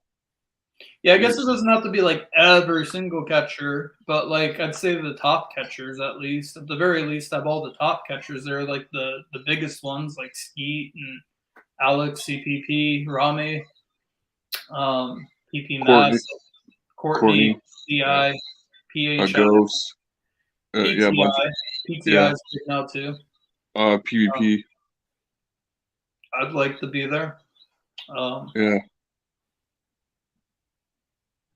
um, yeah, like I hope you actually follow through with that. Like, like with 2023 right around the corner, like, what are your expectations for the new year coming up? Well, I think this is if I'm going to try and throw that out there and invite people to do that, I think the beginning of the new year coming up would be the perfect time. New Year's resolutions. I think we should all come on there and give our catcher resolution for that year, what our goals are as a community. Um, I I don't really see as much drama anymore between catcher channels like I did when I first started this community. Like, I don't really see as much drama between the catchers themselves. I think it's more. I think it comes more from like supporters not liking certain catchers and stuff like that. Because I personally don't have an issue with any catchers out there. Yeah, Um, I may not like how they do things, um, but I'm not going to like. I don't know. I would never attack CPP or Alex for anything. like, yeah, exclude anyone for certain reasons. Just exactly. yeah, like have an invite, see who will come You're, in. You know, you're never going to get rid of the fuckery. It's always going to be there. But I mean, exactly. it's drawn down to a minimum, and we could all still, at the end of the day, like not agree with each other, but all come together for the bigger purpose, which is the entire reason why we all do this is to protect kids, right? Yeah. Use that as the fucking the building block to try and repair or mend relationships. So Mhm. for the cause, right? So Exactly. But I've said this before, and I'll say it again. Unfortunately, I think the main cause has been forgotten about. well, not for me. I know not for me, not for Courtney, not for PCI. I know not for Alex, not for PP Maths, Musa. Yeah, but no, I wasn't referring to the catchers. I'm talking about all the Oh, the others. people that watch. Yeah. I don't think so. I still see people out there involved in all the catches when they go live. I see people interacting, talking about the Preds, and um, no, I don't think so. I think maybe a small group of people, maybe, but Yeah, like I don't know. Like I hope for when 2020 when 20, next year rolls around, like we get off to a strong start. You know, 2023, you mean? yeah, Yeah. I mean, I'm just gonna roll right in through the year. I know it's bad, but a lot of times I forget what day it is because I hmm don't have a normal job where I'm like I really need to know unless I have a playing court date or something like that. But a lot of times the weekend will roll around and I'll still be thinking it's Friday. I have one more day and it's Saturday, and I show up to the police and they're like, "Oh no, nobody's in today except for just the shift because it's a weekend." And I'm like, "Damn!" Came out here and I was hoping to speak to the chief, but yeah, dude. And I like that you have a channel that doesn't have as much fuckery, and it's like genuine like interviews with people. yeah, Um, I mean, don't get me wrong. I also enjoy the other channels too. They are entertaining to watch. I may not mhm. involve myself in them, but they are entertaining to watch from a distance. Um, You mean locks, basically. well, Locke, Edwards, Bills, Yeah, Nevermores. But especially when Ray goes on there, that's my new favorite. Whenever he's on, I'll put it on before I go to sleep, and just it's hilarious. yeah, But yeah, it's really hard for me because I come from a very dark place. Um, I don't really have many memories of anything positive from my past, so it makes it difficult to have a positive outlook on the world. But it's like one of those things where if I don't at least try and be positive, I would have ended up in a very dark place myself. And yeah, I think in the importance to grow, I honestly believe that the only way to do so is to try and better yourself. And there's actually a quote, kind of the end of this interview, anyways, but I'll read mhm, it to people. And it's something I've been trying to remember, but it's people pleasing is a form of unconscious manipulation. Unlearning the habit involves releasing the need to control people's perception of us. So it actually begins with us and not others. yeah, Um, I cannot control what people think about me, and it is highly manipulative of me to try and control that. Therefore, I will never be happy with how people feel about me. So it's like one of those things. If you can't control it, just let it go. yeah. You can't please everybody. Yep. Yeah. Um. So you like teaming with Ray, though, right? Like collab with him. I'm sorry, who? You like collabing with Ray, right?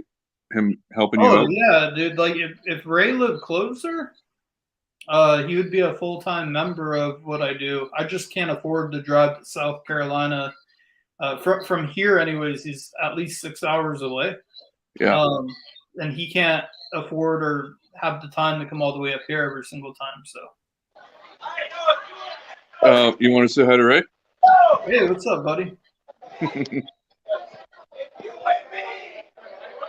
What's up, dude? Where you at? I'm at Oh, Oh, God. Ray, I Ray, just wanted to say that Cam is my fucking boy. You look incredible in a suit. I support everything you do. I'm grateful for the opportunities you've given me to do a couple of exposures with you.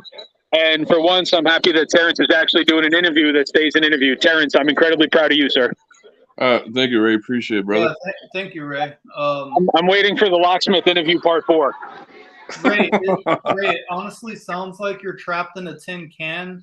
Well, I'm going to jump out of the stream. I just, Miles when I saw you up there, I had to show some love to my boy. I'll talk to you guys in the future. Peace. Sounds good. Peace, Ray. Thank you. Yeah, nice Ray to pop on in. Yeah, like you're doing great there, Cam. You know, keep it up. You know, and go ahead. And I hope and wish a great 2023 for you. You know, raise that Hooters. Sounded like it. Yeah, when I got banned, I ended up not going and staying in South Carolina as long. I was down in South Carolina, but like when I got banned for a week, I was like, we'll just meet up when I'm not banned, because I think people would be really bummed out if he and I didn't do like a live or something like that for a catch or whatever. So I was like, we'll just save it for when we can go live again on YouTube. Yeah, is Ray like going to be collabing with you on a permanent basis, or Yeah. or would you, yeah. Oh yeah, for Nice. sure. I kind of coordinated with Jane. So see, Jane lives about a few hours away from Ray.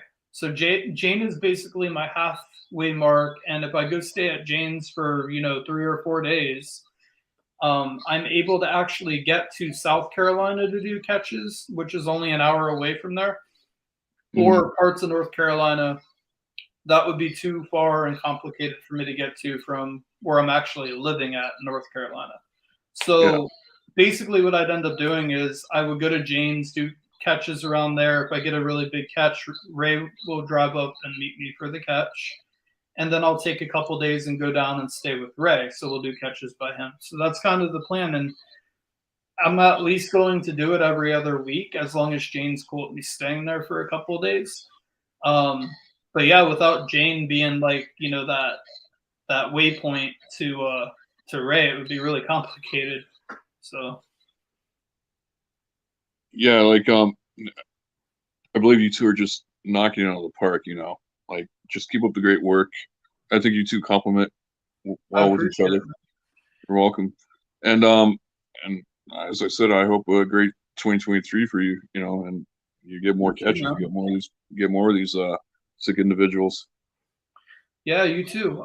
Is anybody going live tonight? TC's a Rob Lowe. Locke, you going live tonight? And I'll redo the interview too with you. Lock down the line if you want. Wait, and that's like Cam, if you stay on the same track, you'll be on top of this shit in no time. You'll be killing it, bro. I appreciate it. Yeah, I think for me, in terms of where I would label myself on how far that I've grown, or like what my actual goals are, I would honestly say that it's not like to be the best catcher or the most popular catcher. Like, I don't care about that. I'm pretty content with like where my channel is right now. If it grows and gets more subscribers, then great. I think the way that I look at it is I got 130 or 132 catches in a year, right? For me to feel like I'm on top, I would want to double that by the end of next year and just keep doing it. That's how I think I would feel like I'm more on top of things. Not so much. I don't think it's a competition. Do you know what I mean? Like, does that make sense? Like, Musa caught like what 400 something preds or whatever. Yeah. And then FTK, I don't know how many preds he caught, but his catches were extremely effective and awesome catches, and so were Musa's. I equally view them the same. Like, FTK doesn't need 400 catches to me to be as high up there as Musa. So that's kind of like my viewpoint on it. Yeah, it should never be a competition. It's, you're all in it for the same reason, for the same Yeah. goal.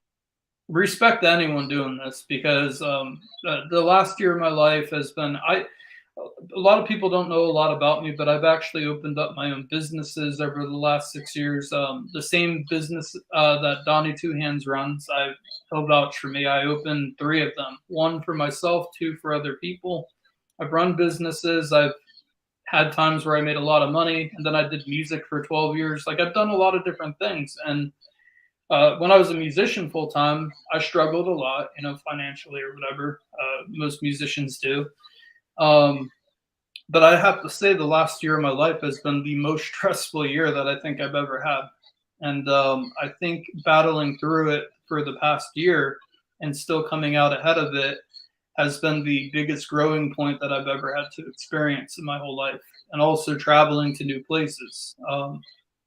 When I grew up and lived in Florida, I was afraid to leave Florida. It was like my comfort zone. So Yeah. the first time I said, you know what, fuck it, and I moved up to Mass, I did that. It was something that I usually wouldn't do. And I took a risk, and I hate that decision, obviously, now. But I'm still glad that I left and put myself out there. And sometimes you just got to jump, into the deep end and hope for the best. But Is it true that during the hurricane that you were chasing it? Well, I actually personally I had to go down there to see family, and also my godmother. I had to give her a ride from one place to another because she couldn't drive anymore because of her vision. Yeah. But I had other reasons of going down there too. I had to pick up my mail, legal mail, and stuff like that from my mom's house. But yeah, while I was down there, I didn't travel to like the beaches during the hurricane, if that makes sense. I headed inland. Yeah. So it wasn't really, it was for me, I'm from Florida. So hurricanes to me are not as big of a deal as people that don't live in Florida, that Mhm. or haven't been through one or been through a really bad one, I guess. So I knew being in Central Florida it would be more exciting than anything. So of course, I like a good adrenaline rush just as the next person. And I went out there. It was fun, dude. I only suffered a flat tire from a nail in the road. Yeah, because I remember watching that, and I'm like, oh, is he one of those thrill seekers? Sort of, yeah. I'd definitely do it again. I think when hurricanes come into Florida, that's a great time for me to go back home. See, I'm from Florida, so it's my home. So when I go down Mhm. there, I got friends, my family's down there. So I'm not just going down there for a hurricane. But if there's any time to go to Florida, I'm gonna pick when there's a hurricane. Yeah. I got good video too, dude. I made a 2 minute long movie and ripped the movie Twister off. But Oh, nice. there was a brief tornado chase with tornado warnings going off and everything, like legit. And at a lot of points, you definitely couldn't see out the window. It was hilarious to have Red Hood came on my panel, Yeah. and that I don't think, yeah, no, Ray and I weren't talking at that time, dude. But I would have loved to have Ray be there for that. That shit would have been hilarious. Yeah. Oh, Rob Plum's like, I'll take a lame earthquake over that shit any day. I'd rather take a hurricane over the Yeah, earthquake. hurricanes really are. There's thunderstorms in Florida, like supercell storms, that are far worse than even the hurricanes that hit. I've been in Florida and seen like higher floodwaters in a thunderstorm than a hurricane. Hurricanes are mostly just bad for the people that live more on the beaches or live in mobile homes. If you're neither of those, then you're usually fine. Yeah. Like, I'd rather take the hurricanes over the earthquakes any day of the week. Dude, Naples Beach or whatever got leveled, bulldozed. Even the bridge got destroyed. I have not been down to Florida since I came back from the hurricane, actually. But my buddy Chuck Bronson, who's down there, he's got a YouTube channel too. Mhm. Um, his house didn't get hit that hard, but they lost power for like a month, and a lot of people he knew, everything got demolished. So Yeah. LB's like, earthquakes are scary, especially if you're high up in the buildings that start shaking. And it's yeah, I'd true. rather be in a hurricane. I've never experienced an earthquake before, but the thought of like the roof crashing down on your head, where a hurricane, it's a little bit like you know it's coming well in advance, so you already know to like hit the panic button if need be, right? So, Yeah, or having the ground beneath you move.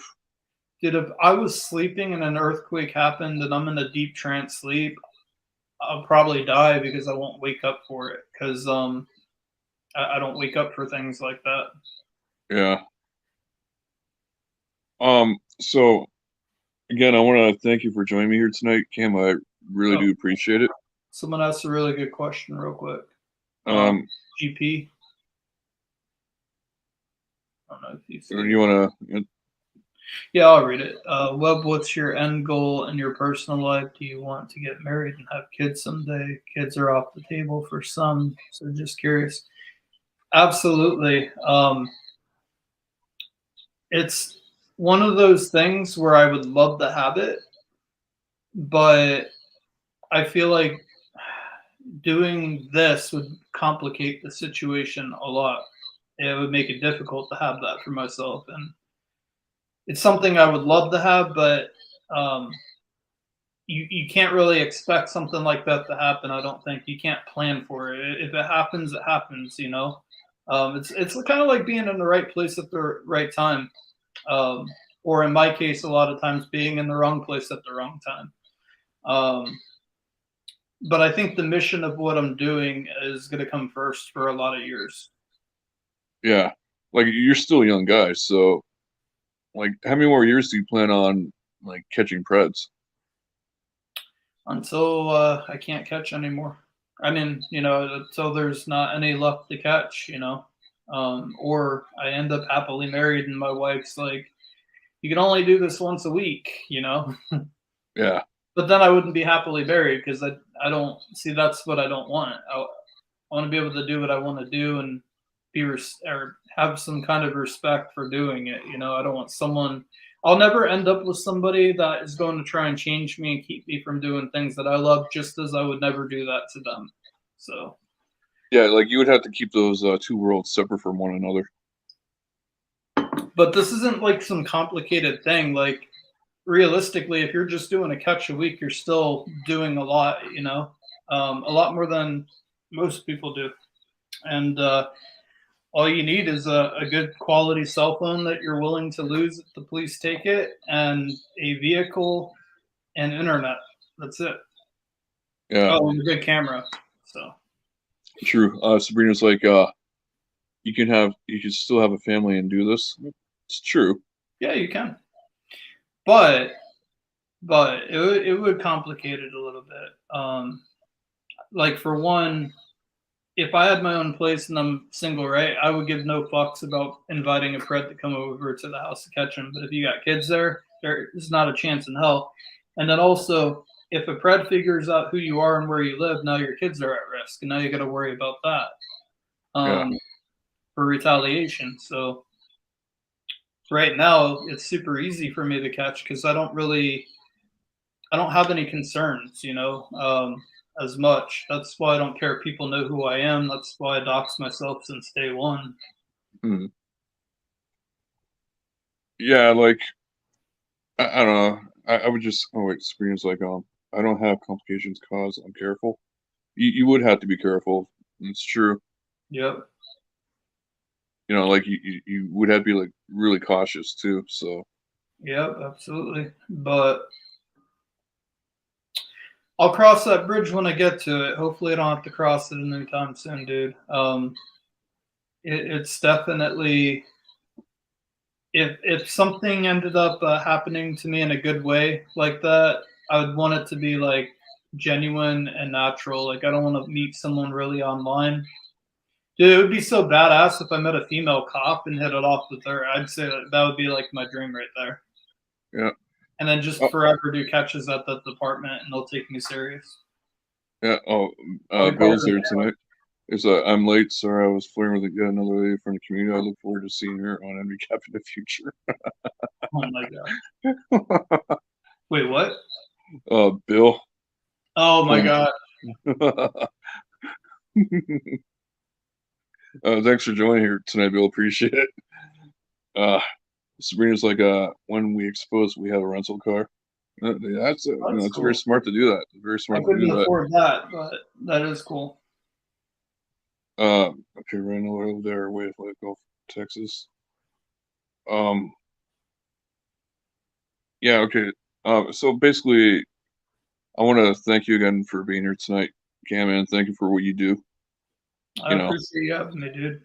And as I said earlier, I hope you have a great 2023, and I hope you do that conference thing, like with all the other catchers. I'm just gonna ask. I mean, I gotta word what I'm gonna write and just send it out to everyone that I have a contact with, and I'll put it in the group chat, see what people think, and Yeah, if we plan it out well enough ahead, we can all figure out like an exact date and time that will work for everyone. So yeah, and then as I believe it was WPG that said earlier, don't post it on YouTube. Just like if you do it on I try to think do maybe it we on Twitter if you should can. record it at least, because then we can go back and watch it and see. But I think if it works out good, I think it should be shared to the community, because I think a lot of people in the community needs to see that. And and I also believe that there should be a intermediate moderator for that kind of thing too. Somebody that's not like, well known in the community either. Maybe a friend of one of the catchers or something. Yeah, like WPG's like no audience. I wouldn't post it anywhere.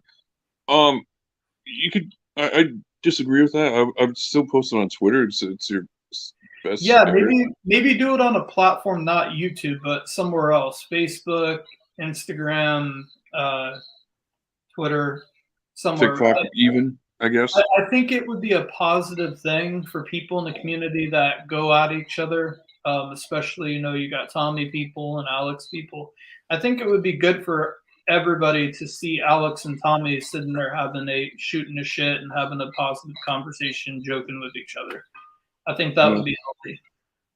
Yeah, Sabrina, she's like, our last catch, the Pret fam grabbed the license plate off the rental, but if that would have been our car, that would have given them direct access to us. Yeah, that's scary that happened, Yeah. And it's very smart that she got the rental car, Very All smart. right, dude. Well, I appreciate you having me on here, and everybody in the chat. Thank you for your questions, and Yeah, and thank you again, Cam. I really appreciate this, And I want to thank everyone here tonight for joining us. I really appreciate all you being here. Damone, Bill, John, Matt, Sabrina, everyone here. Thank you again for being here tonight. I appreciate it. And thank you once again, Cam. And have a great 2023. And I hope you catch a lot more and expose them. you too, man. Thank you again. Thank you, Cam. Appreciate it. Have a great night, everybody. And I believe Bill's going to go live next. So have a good night, everybody. Peace.